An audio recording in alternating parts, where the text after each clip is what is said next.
Hello everyone, this is Kathy Lien coming to you from the CME NYMEX floor. For the most part, it was a relatively quiet day in the foreign exchange market, with the exception of the British pound. The British pound was the most exciting currency in the sense that it really went on a roller coaster ride over the past 24 hours. During the Asian trading session, it extended yesterday's gains and it challenged the August highs. But during the European session, it completely unwound that move and dropped below 132 all the way down, I believe, to 130s. At the London close, that roller coaster ride happened once again, and we saw sterling shoot higher by almost 100 pips in a matter of minutes. This is not the type of move that you get on a traditional trading day. I mean, 100 pips is usually the general daily range for a currency like the pound dollar. The fact that it happened within a matter of minutes indicates that it was certainly driven by some type of news. And that news was basically Brexit headlines. Sterling was sent sharply higher after the EU's chief negotiator suggested that, perhaps he could give Prime Minister May what she's been asking for, which is a 2-year transition period for the UK to leave the European Union.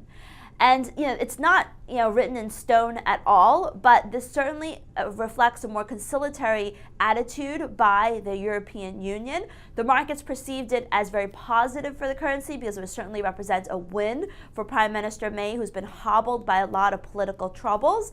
But what it also means is that we're probably going to see a soft Brexit. And a soft Brexit is basically the best case scenario for the UK economy right now. They're not going to reverse the decision to leave the European Union. So if they left it with as minimal disruptions as possible, that would provide the least amount of damage to the UK economy. So that's why sterling shot higher, because they perceived this as good news.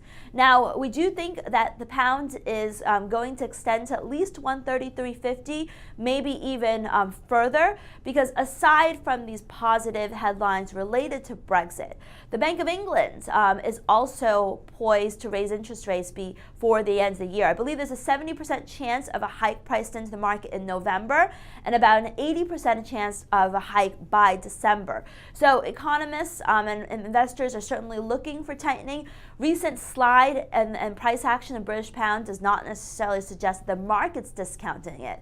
So we're only beginning to see pound dollar kind of recover its losses, and I think that move will continue in the coming weeks as investors look forward to the next rate or the rate hike period from the Bank of England. So 133.50 is the minimum that I expect pound dollar to rise to. We could even see further gains beyond that. Thank you so much. This is Kathy Lien coming to you from the CME NYMEX floor.